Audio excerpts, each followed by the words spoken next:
वंदे मातरम विद्यार्थी मित्रों, Oxford school of science ની અંદર આપનું હાર્દિક સ્વાગત છે।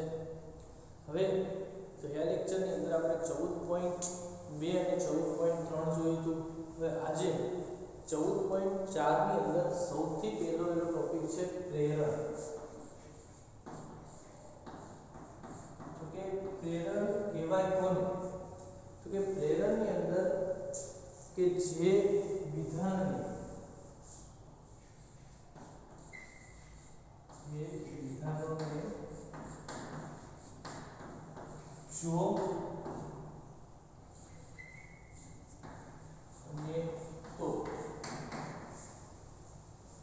जो અને તો વડે દર્શાવી શકાય।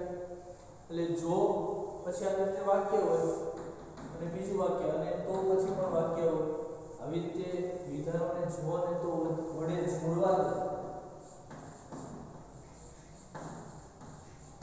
જોડવામાં આવે તો તેને પ્રેરણ કહેવાય। એટલે કોઈ પણ વિધાન હોય કે જો અને તો વડે જોડવામાં આવે તો એને પ્રેરણ કહી શકાય। એને સંકેતની અંદર પ્રેરણ છે સંકેતની અંદર તો કે P implies Q, આવું ડબલ લીટા અને તીરનું નિશાન P implies Q અથવા તો P પ્રેરણ Q, ઇંગ્લિશમાં એને ઇમ્પ્લિકેશન કહેવાય। તો ઇમ્પ્લિકેશન આપણે ઇમ્પ્લાઇઝ, સંકેતમાં ઇમ્પ્લાઇઝ વચાય એટલે P implies Q, આ એનો સંકેત છે। ઉદાહરણ તરીકે જો આજે શુક્રવાર તો નવું મૂવી રિલીઝ થાય। તો ધારો કે આજે શુક્રવાર હોય તો નવું મૂવી રિલીઝ થાય। તો આ વાક્યને જો અને તો વડે દર્શાવો, આનો મતલબ આ કેવું વાક્ય થઈ ગયું? પ્રેરણ। P implies Q, એમાં P વાક્ય શું થાય? આજે શુક્રવાર હોય અને Q વાક્ય શું થાય? નવું મૂવી રિલીઝ થાય। તો આની અંદર બે વાક્ય મળ્યા, P Q આવશે તો કે આજે શુક્રવાર હોય અથવા તો છે, અને Q વિધાન શું બનશે? નવું મૂવી રિલીઝ થાય।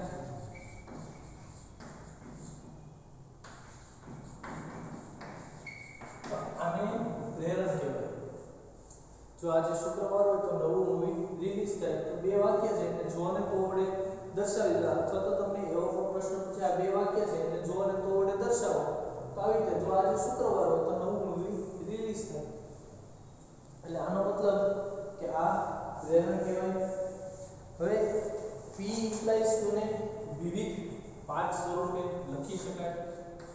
P implies Q ને પાઠ સ્વરૂપે લખી શકાય।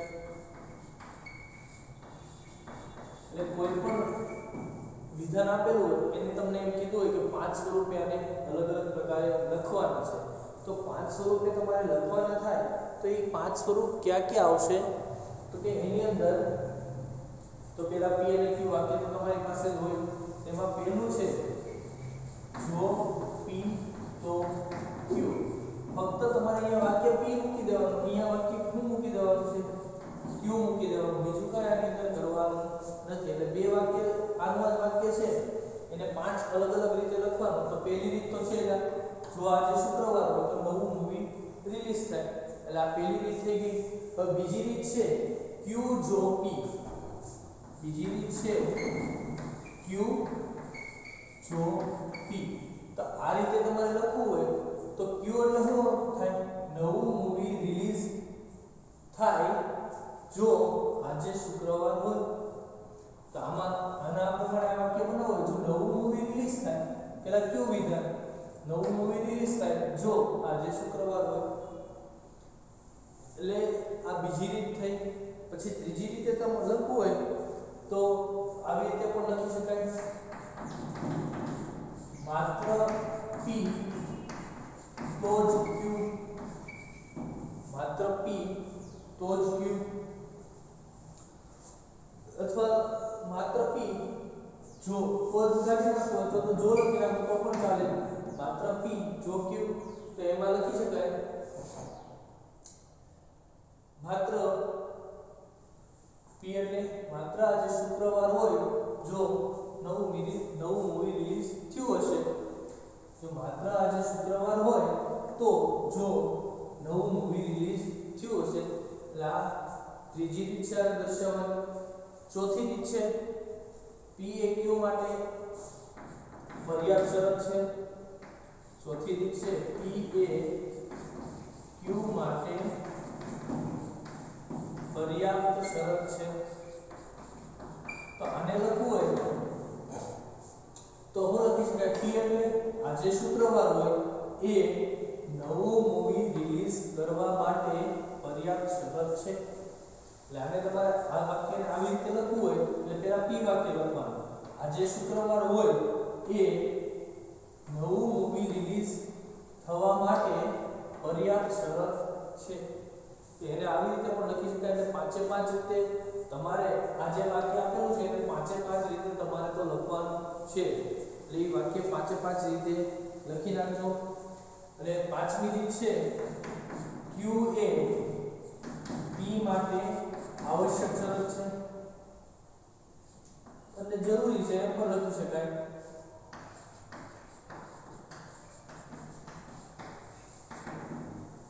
એટલે એનો મતલબ શું થાય નવું મૂવી રિલીઝ થાય એ આજે શુક્રવાર હોય એના માટે આવશ્યક શરત છે એમ પણ તમે લખી શકાય એટલે અહીંયા ક્યુ ની જગ્યાએ ક્યુ મૂકવાનું પી ની જગ્યાએ પી મૂકવાનું એટલે નવું મૂવી રિલીઝ થાય એ આજે શુક્રવાર હોય તેના માટે આવશ્યક શરત છે એટલે આ પી ઇમ્પ્લાઇઝ ક્યુ છે આને અલગ અલગ પાંચ રીતે લખી શકાય તમારે સ્વાધ્યાયની અંદર એક એવો દાખલો પણ છે કે જેને પાંચ અલગ અલગ રીતે તમારે લખવાનો છે એ દાખલો તમારે જાતે ગણવાનો છે એ દાખલો છે સ્વાધ્યાય 4.4 એનો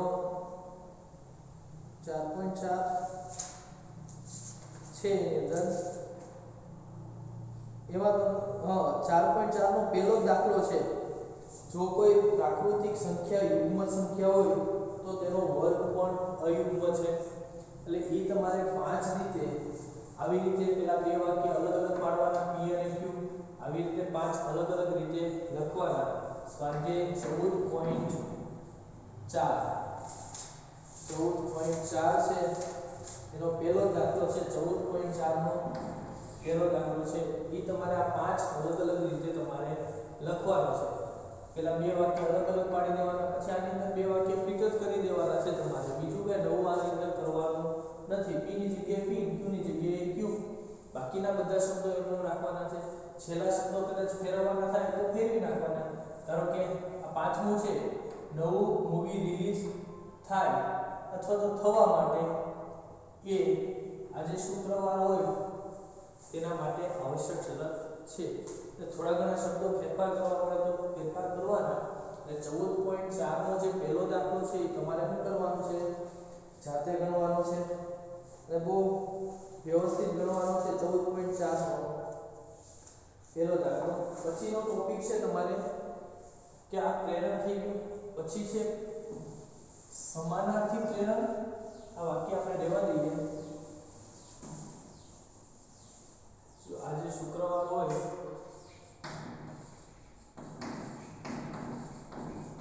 એટલે આ વાક્ય આપણે લેવા દઈએ કેમ કે હવે તમારો જે ટોપિક છે એ સમાનાર્થી પ્રેરણ અને પ્રતીક તો સમાનાર્થી પ્રેરણ કોને કહેવાય સમાનાર્થી પ્રેરણ છે તો એની અંદર નિષેધ Q implies નિષેધ P એટલે આ P implies Q નો સમાનાર્થી એટલે બંને સરખો જ મતલબ થાય આ બંનેનો મતલબ કેવો થાય સરખો જ થાય તો જો આનું આ વાક્ય છે એમાં તમને એમ કીધું કે સમાનાર્થી પ્રેરણ મેળવો તો આના વાક્યમાં બે વિધાન અલગ અલગ થાય બે વિધાન આપણે અલગ અલગ કરેલા જ હતા પહેલું વિધાન કયું હતું આજે શુક્રવાર હોય પી વિધાન હતું કે આજે શુક્રવાર હોય અને ક્યુ વિધાન હતું કે નવું મૂવી રિલીઝ થાય આ બે વિધાન હતા આની અંદર. હવે આનો તમને સમાનાર્થી પ્રેરણ કીધું હોય તો નિષેધ Q ઇમ્પ્લાઇઝ નિષેધ P, એટલે not Q implies not P. તો આનો સમાનાર્થી આ શબ્દ યાદ રાખો, સમાનાર્થી પ્રેરણ, એટલે તમને બધું ખ્યાલ આવી જાય. તો હવે આનું સમાનાર્થી પ્રેરણ લખવું હોય તો આનું સમાનાર્થી પ્રેરણ શું થાય તો કે પહેલા નિષેધ Q, તો નિષેધ Q એટલે જે Q નું છે એ તમારે નેગેટિવ બનાવવાનું. તો નિષેધ Q શું આવશે? નવું મૂવી રિલીઝ ન થાય, નવું મૂવી આ રિલીઝ થાય કે આવ્યું રિલીઝ ન થાય, તો આ નેગેટિવ થઈ ગયું. પાછું વચ્ચે ઇમ્પ્લાઇઝ છે એટલે જો અને તો આવશે, એટલે જો નવું મૂવી રિલીઝ ન થાય તો, જો અને તો ઇમ્પ્લાઇઝ છે એટલે જો અને તો આવશે, જો અને તો, એટલે જો નિષેધ Q તો નિષેધ P. નિષેધ P શું થાય તો આજે શુક્રવાર ન હોય તો આજે શુક્રવાર ન હોય, એટલે જો નવું મૂવી રિલીઝ ન થાય તો આજે શુક્રવાર ન હોય. આનું સમાનાર્થી પ્રેરણ છે, ખાસ વાક્ય બરોબર વાંચો. એટલે પેલા બે વાક્ય અલગ અલગ પાડી દેવાના P અને Q. પછી નિષેધ Q ઇમ્પ્લાઇઝ નિષેધ P, એટલે જે પેલા Q વાક્ય આવશે એનું નેગેટિવ, પછી તો P વાક્ય આવશે એનું નેગેટિવ. એટલે ખાસ યાદ રાખજો આ સૂત્ર P ઇમ્પ્લાઇઝ Q અને માઈનસ Q, એટલે નિષેધ Q ઇમ્પ્લાઇઝ નિષેધ P. એટલે આ બંનેનો મતલબ કેવો થાય? સરખો જ થાય. એટલે એનું સમાનાર્થી પ્રેરણ છે. એટલે સમાનાર્થી પ્રેરણ તમને કોઈ પણ કીધું આ સૂત્ર યાદ રાખો એટલે તમે કોઈ પણ સમાનાર્થી પ્રેરણ બનાવી શકો. હવે આનું છે પ્રતીક. પ્રતીક તો સીધું સેનું છે, કોઈ પણ વાક્ય હોય P ઇમ્પ્લાઇઝ Q તો એનું પ્રતીક Q ઇમ્પ્લાઇઝ P. પ્રતીકની અંદર બીજું કાંઈ નથી કરવાનું. P ઇમ્પ્લાઇઝ Q હોય તો પ્રતીક Q ઇમ્પ્લાઇઝ P. ઇમ્પ્લાઇઝ છે એટલે જો ને તો આવશે. ધારો કે આ વાક્યમાં આપણે પ્રતીક જોઈએ છે તો આ વાક્યનું પ્રતીક શું થાય? જો Q, Q એટલે શું થાય? જો નવું મૂવી રિલીઝ થાય તો આજે શુક્રવાર હોય.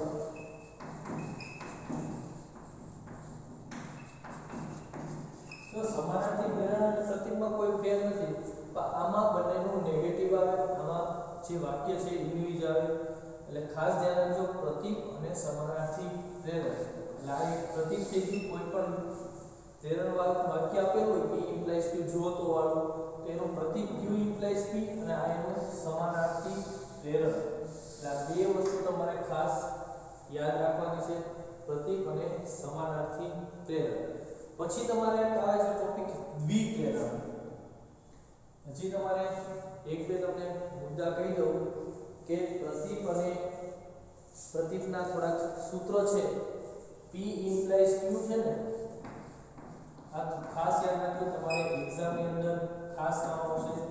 P ઇમ્પ્લાઇઝ Q જ્યારે હોય ને ત્યારે આને નિષેધ P વિયોજન Q પણ લખી શકાય. નિષેધ P વિયોજન Q. કદાચ આનું નેગેટિવ બનાવ આ સૂત્ર ખાસ યાદ રાખજો. P ઇમ્પ્લાઇઝ Q છે પછી તો એની અંદર જો ને તો નીકળી જાય. એને તમારે આવું રીતે લખવું હોય તો નિષેધ P આજે શુક્રવાર ન હોય, વિયોજન છે એનો મતલબ શું થાય? અથવા આજે શુક્રવાર ન હોય અથવા નવું મૂવી રિલીઝ થાય. આ બેની જગ્યાએ તમારે ખાલી કિંમત P અને Q વાક્ય મૂકી લેવાનું, વચ્ચે વિયોજન છે તેનો મતલબ અથવા થાય. એટલે આ એનું વાક્ય છે. હવે આનું કદાચ નિષેધ બનાવવાનું કે જો અને તો વાળા વાક્યનું નિષેધ, એટલે નિષેધ P ઇમ્પ્લાઇઝ Q, આનું નિષેધ બનાવવાનું કીધું તો આ સાઈડે તમારે નિષેધ બનાવવું પડે.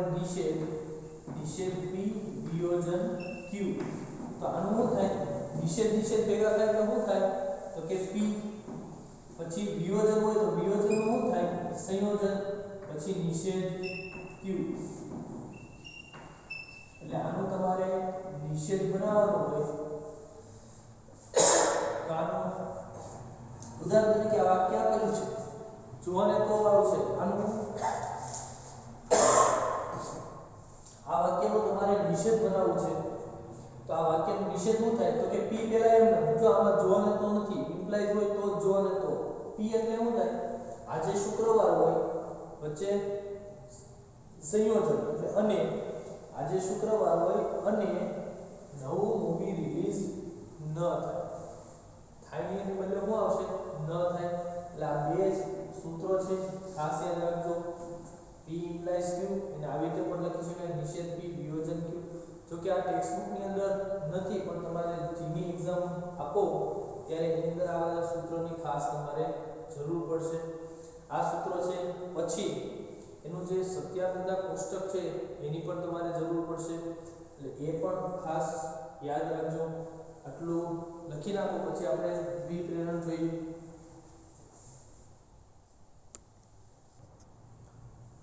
ચલો હવે આ પ્રેરણ છે એનો સત્યાપિતા કોષ્ટક એટલે જો અને તો વાળું વાક્ય આપેલું હોય તો એ આખું સાચું છે કે ખોટું એ કઈ રીતે કહેવાય તો કે વાક્યમાં બે શક્યતાઓ થાય ધારો કે P અને Q કાં તો બંને સાચા હોય કાં તો P સાચું Q ખોટું અથવા તો FT અથવા તો બંને F તો ખાસ યાદ રાખજો આનું રિવિઝન પણ આપણે કરી નાખીએ P સંયોજન Q હોય તો P સંયોજન Q ની અંદર ખ્યાલ હોય તો બંને સાચા તો જ સાચું બાકી બધું એક ખોટું હોય તો પણ શું પડે ખોટું પડે પછી વિયોજન ની અંદર P વિયોજન Q ની અંદર તો વિયોજન Q ની અંદર શું હોય બંને ખોટા તો જ ખોટું બાકી સાચું એટલે T T T એટલે વિયોજન ની અંદર એક સાચું હોય બેમાંથી તો પણ સાચું બને હવે P implies Q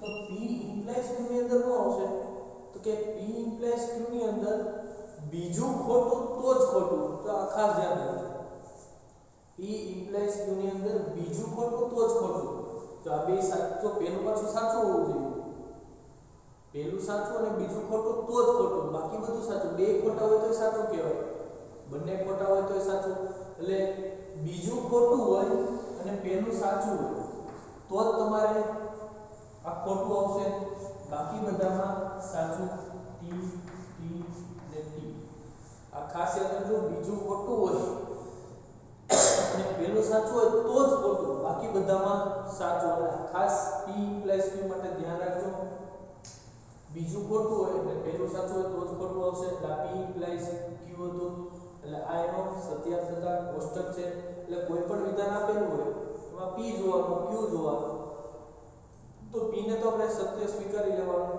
Q જો ખોટું હોય તો ખોટું બાકી બંને ખોટા હોય તો પણ કેવું પડે સાચું પડે એટલે P implies Q ની અંદર ખાસ આ ધ્યાન રાખજો ચલો હવે દ્વિપ્રેરણ છે આ પ્રેરણનું હવે દ્વિપ્રેરણ તો દ્વિપ્રેરણની અંદર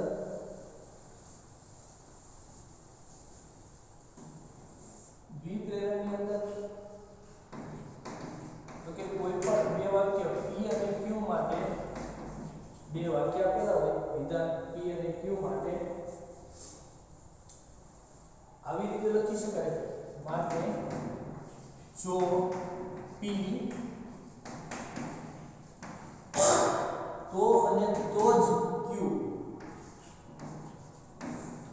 જો P અને તો જ Q દ્વારા જોડવામાં આવે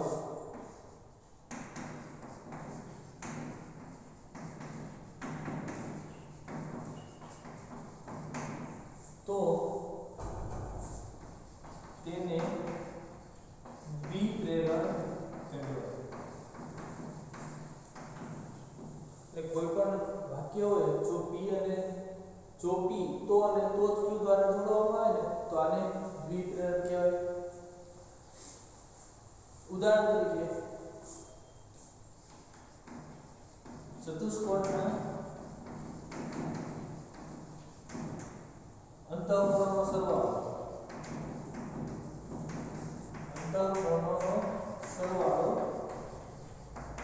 360 થાય અને ત્રિકોણના અથવા તો બીજું એક ઉદાહરણ આપણે લઈ લઈએ અંતઃકોણનો સરવાળો 360 થાય તો તે ચતુષ્કોણ ચોરસ હોય. તો આવી રીતે લઈએ ચતુષ્કોણના અંતઃકોણનો સરવાળો 360 તો તે ચતુષ્કોણ ચોરસ હોય, લંબચોરસ હોય, કોઈ પણ લઈ શકાય. તો આને તમારે આવી રીતે લખવું હોય તો p વાક્ય શું થાય? ચતુષ્કોણના અંતઃકોણનો સરવાળો 360 થાય. q વાક્ય શું થાય? તો તે ચતુષ્કોણ ચોરસ હોય.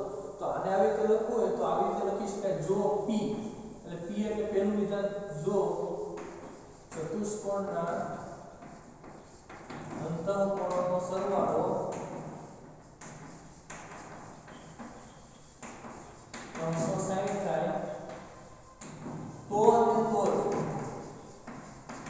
અને તો જ તે ચતુષ્કોણ ચોરસ હોય.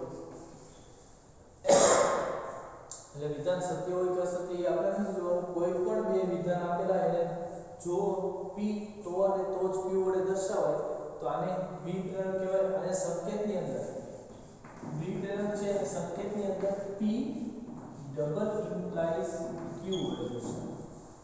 આ સિંગલ ઇમ્પ્લાઇઝ એક બાજુ લેવો તો આને p ડબલ ઇમ્પ્લાઇઝ q વડે પણ દર્શાવી શકાય. એટલે આ વિપ્રેરક છે, જો p તો અને તો જ q વડે દર્શાવી શકાય.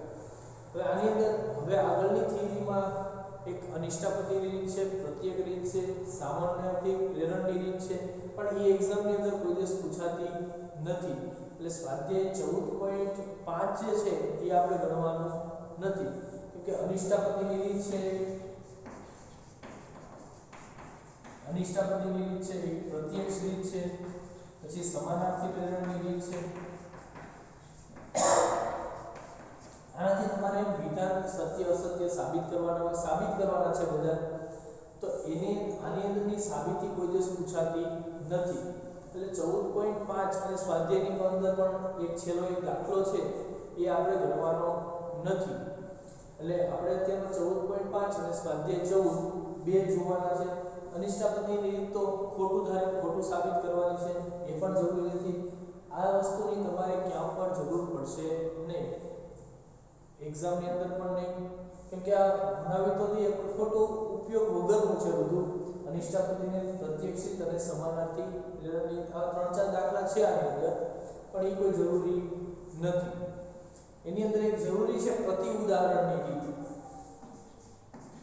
પ્રતિ ઉદાહરણ તો પ્રતિ ઉદાહરણની રીત જરૂરી છે, પણ એની અંદર તમારે એક સિમ્પલ એક ઉદાહરણ આપી દેવાનું. પ્રતિ ઉદાહરણથી વિધાન સત્ય છે કે અસત્ય સાબિત કરી દેવાનું.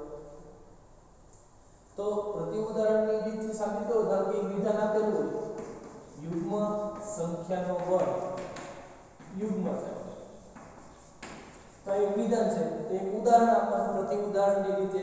તો યુગ્મ સંખ્યાનો વર્ગ યુગ્મ થાય. ધારો કે 2 નો વર્ગ 4, 4 નો વર્ગ 16, 6 નો વર્ગ 36. તો એક જ કોઈ પણ એક ઉદાહરણ આપી દેવાનું જેથી સાબિત થઈ જાય. એટલે એવું આ ઉદાહરણ આપવાનું પ્રતિ ઉદાહરણની રીત.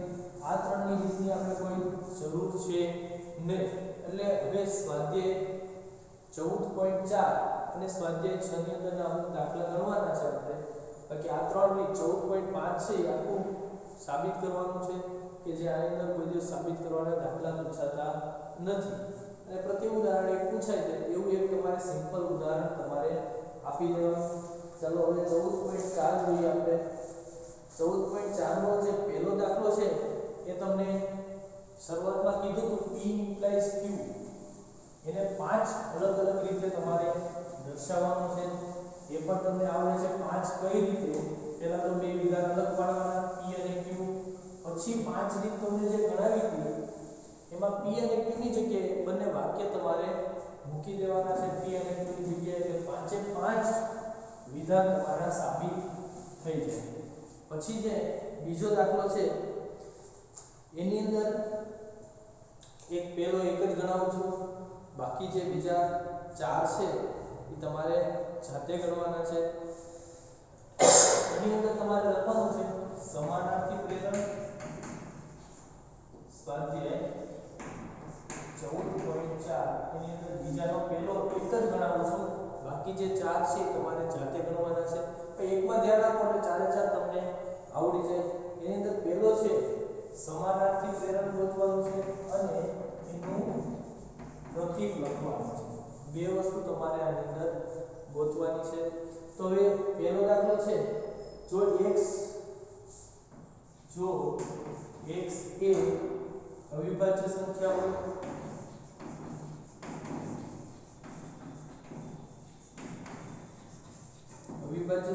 હોય તો x અયુગ્મ છે.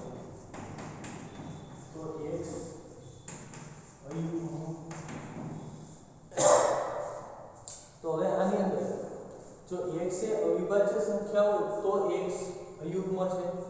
એ આપણે સાબિત કરતો પહેલા બે વિધાન અલગ અલગ પાડી દેવાના. બે વિધાન શું થાય? x અવિભાજ્ય સંખ્યા છે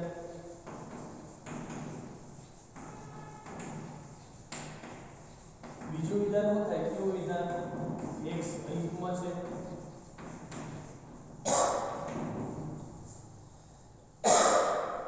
આ બે વિધાન અલગ અલગ પાડી દીધા. x અવિભાજ્ય સંખ્યા છે અને x અયુગ્મ છે.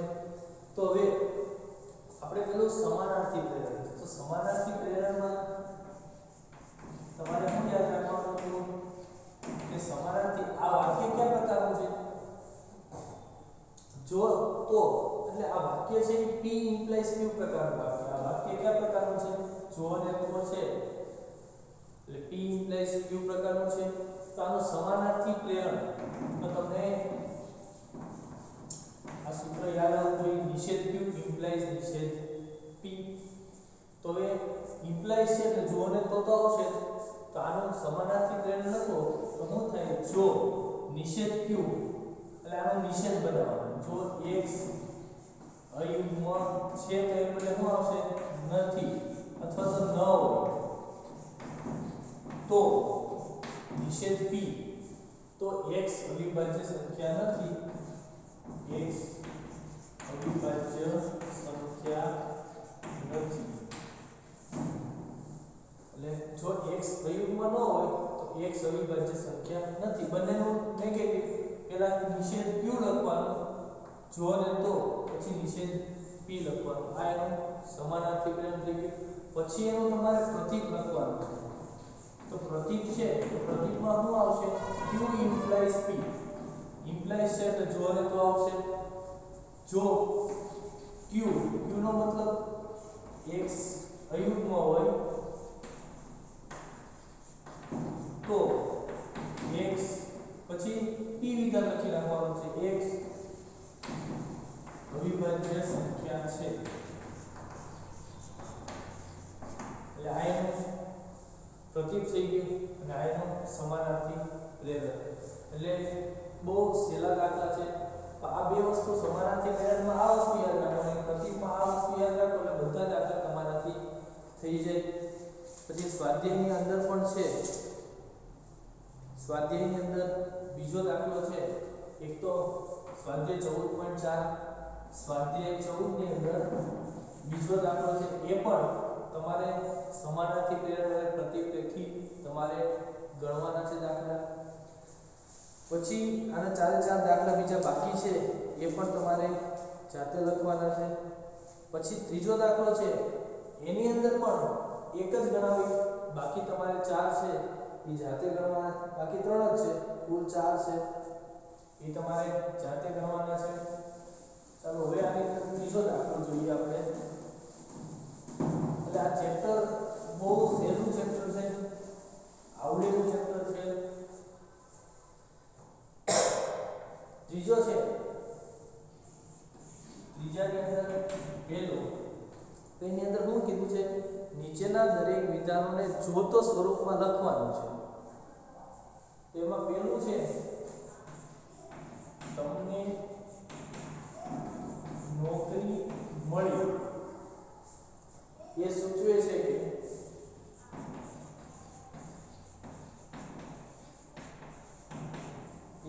છે કે તમારા પ્રમાણપત્રો સારા છે. તમારા પ્રમાણપત્રો સારા છે. તો આ વિધાનને તમારે જો અને તો સ્વરૂપે લખવાના છે. તો ડાયરેક્ટ લખી શકાય જો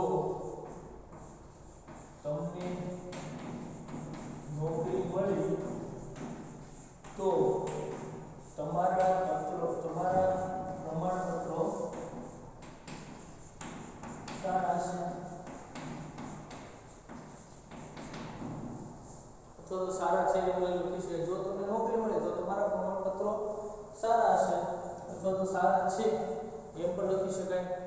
એટલે સિમ્પલ આવી રીતે તમારે જો અને તોથી એને જોડવાનું છે. પછી ચોથું છે નીચેના વિધાનો એકબીજાના સમાનાર્થી પ્રેરણ કે પ્રતીક હોય તો તમારે ઓળખવાના છે. એની અંદર ચોથાની અંદર પણ પેલો એક બનાવું છું. પેલો છે જો તમે દિલ્હીમાં રહેતા હોય તો તમારી પાસે શિયાળુ કપડાં છે. જો તમે દિલ્હીમાં રહેતા હોય તો તમારી પાસે શિયાળુ કપડાં છે.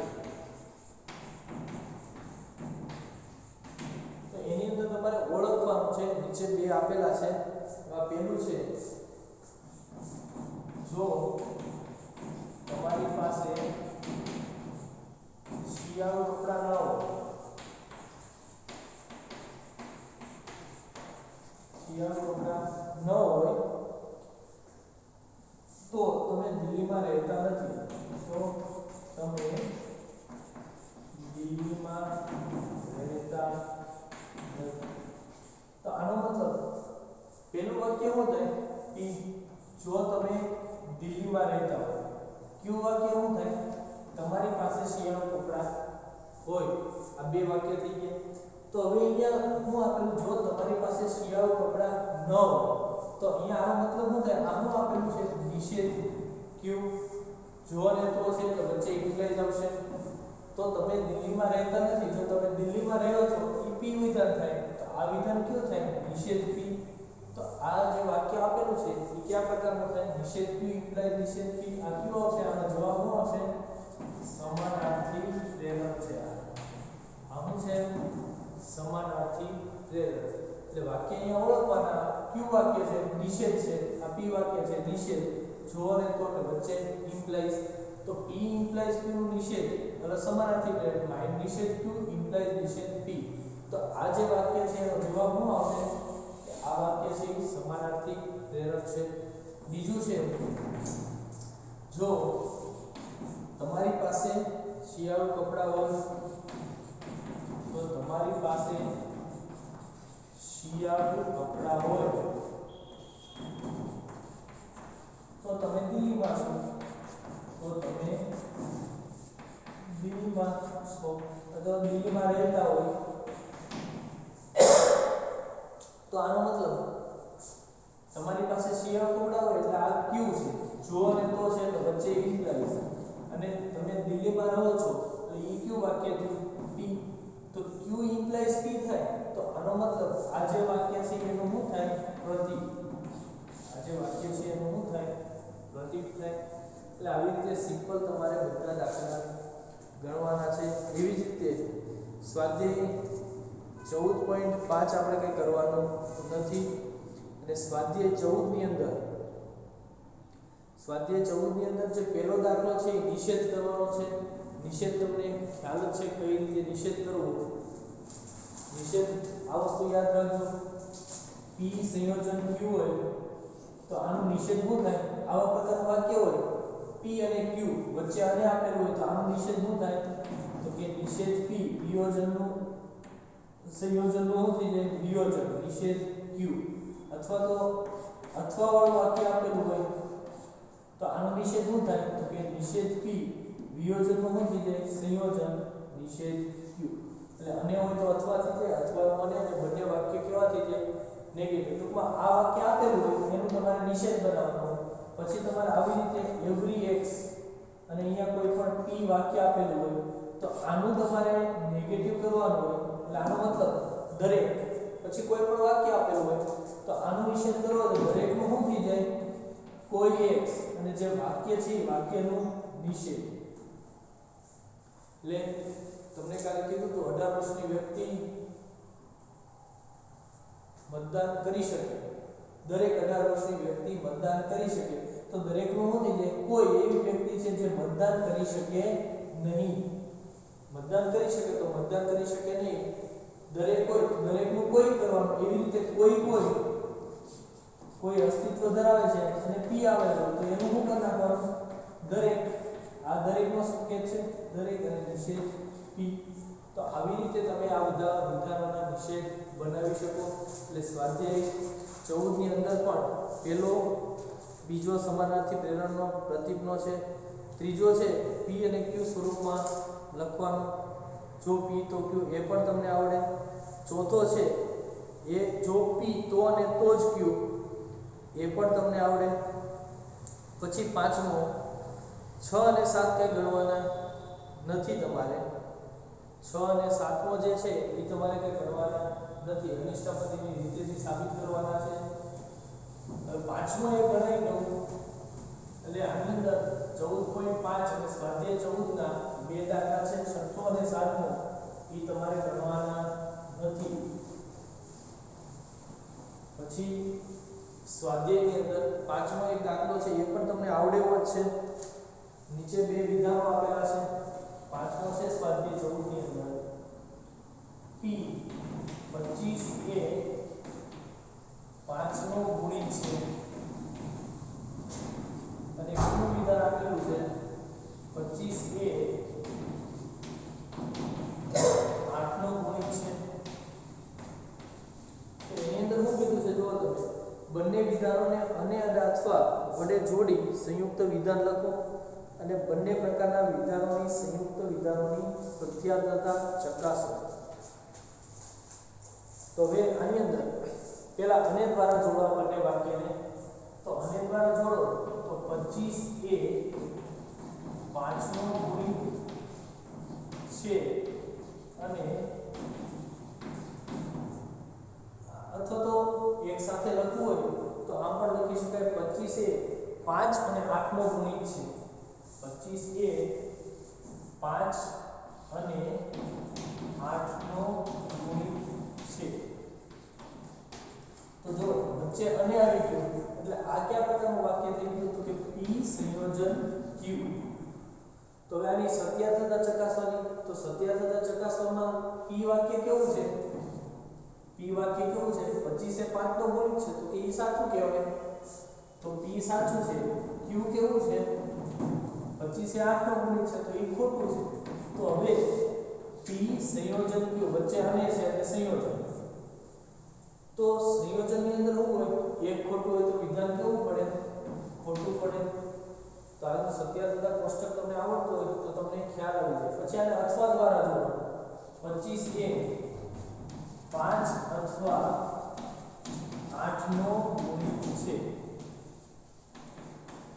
તો આનો મતલબ આ અથવા આવ્યું એટલે આ કયા પ્રકારનું થયું? p વિયોજન થયું. તો આની અંદર વાક્ય તો સરખા જ રહે. p કેવું થાય? સત્ય. p 25 એ 5 નો ગુણિત છે, p સત્ય છે એટલે આ વિધાન સત્ય છે, આ વિધાન કેવું થાય? અસત્ય. q અસત્ય છે. તો વિયોજનની અંદર શું હોય?